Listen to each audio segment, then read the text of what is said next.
আজকে আমাদের বাসায় একটা আনকমন তরকারি রান্না হবে। এই তরকারিটা আমার আম্মুর খুব পছন্দের একটা তরকারি। প্রতি বছর সিজন আসলেই এই তরকারি একবার হলেও বাসায় রান্না করে আমার আম্মু। এটার মধ্যে নাকি প্রচুর পরিমাণে পুষ্টি থাকে, যার কারণে আম্মু এটা খেতেও খুবই পছন্দ করে আর আমাদেরকেও ছোটোবেলা থেকে খাওয়ার একটা অভ্যাস করাইছে। প্রতি বছর একবার হলেও আমাদের বাসায় এটা রান্না করতেই হয়। ডাল দিয়ে মাছ দিয়ে রান্না করলে তো খুবই মজা হয়। আপনারা কেউ এটা রান্না করেন কিনা অবশ্যই কমেন্টে জানাবেন। এই তরকারিটা সবাই কাটতে পারে না, আমার আম্মু খুব সুন্দর করে কাটে, যার কারণে আমাদেরকে কাটতেও দেয় না। তো এদিকে টেবিলের উপরে দেখি পান ধুয়ে এভাবে রেখে দিয়েছে। প্রতিবারই আম্মু পান ধুয়ে এভাবে ফ্যানের নিচে রেখে দেয় যাতে পানিটা শুকিয়ে যায়। আমি বাজার থেকে অনেক লিচু নিয়ে আসছি।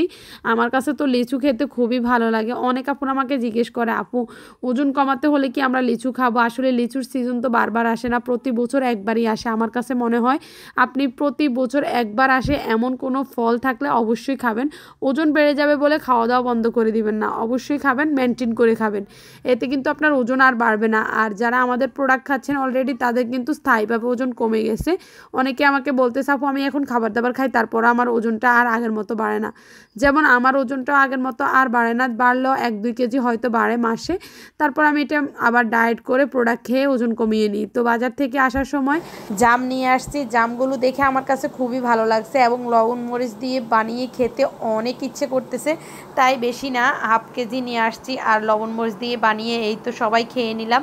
এদিকে আব্বু দেখতেছি সন্ধ্যাবেলা রুটি বানাচ্ছে। আমার শরীরটা একটু খারাপ, যার কারণে আমার আব্বু নিজেই রুটি বানাচ্ছে। প্রতিদিন আমি আর আব্বু দুইজন মিলেই রুটি বানাই। 1 সপ্তাহের জন্য আমরা লাল আটার রুটিটা ফ্রিজে ফ্রোজেন করে রেখে দিই। প্রতিদিন আমি 2টা এবং আব্বু 2টা করে, সকালে 2টা রাত্রে 2টা করে আমরা খাই। আর আমরা কিন্তু লাল আটার রুটি খাওয়ার পরে আমাদের কিন্তু অনেকটা ওজন কমে গেছে এবং পেটের অংশটাও অনেকটা কমে গেছে। ওজন কমাতে হলে আপনাকে এমনভাবে ওজন কমাতে হবে যাতে একদম ফুল বডি থেকে ওজন কমে। অনেকেই কিন্তু পারে না ফুল বডি থেকে ওজন কমাইতে, শুধু বডি থেকে ওজন কমায়, পেটের অংশ থেকে একটু ওজন কমাইতে পারে না। তো যাই হোক, আমার শরীরটা একটু দুর্বল মনে হচ্ছে, তাই একটু কাঁচা বাদাম নিয়ে নিলাম, সাথে নিলাম ডিম পোস্ট। আপনারা যারা আমাকে কমেন্ট করেন, আপু আমি তো ডায়েট করতে পারি না, আমার শরীরটা অনেক বেশি দুর্বল হয়ে যায়, মাথা ঘুরায়, আমি শোয়া থেকে একদমই উঠতে পারি না, তাদেরকে আমি বারবার বলে দিই কাঁচা বাদাম খাবেন আর ডিম খাবেন। ডিমটা অবশ্যই হাঁসের ডিম হতে হবে। এভাবে ডিম না খেয়ে সিদ্ধ করে খেলে সবচাইতে বেশি ভালো হয়। তবে সিদ্ধ ডিম আমি একদমই খেতে পারি না। একটু তেলের উপরে দিয়ে খেলে আমার কাছে খুবই ভালো লাগে। তেলটা অবশ্যই সরিষার তেল দিতে হবে, নতুবা অলিভ অয়েল দিতে হবে।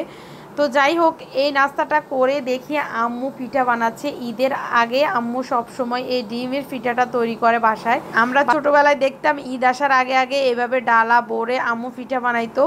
এখন দেখতেছি আবার নতুন করে আম্মু ওই পুরনো আইনটা বের করছে। তো যাই হোক, পিঠাগুলো দেখে আমি একটু ভিডিও ক্লিপস নিলাম। আজকের ভিডিওটা আমার এই পর্যন্তই। ভালো থাকবেন সবাই, আল্লাহ হাফেজ।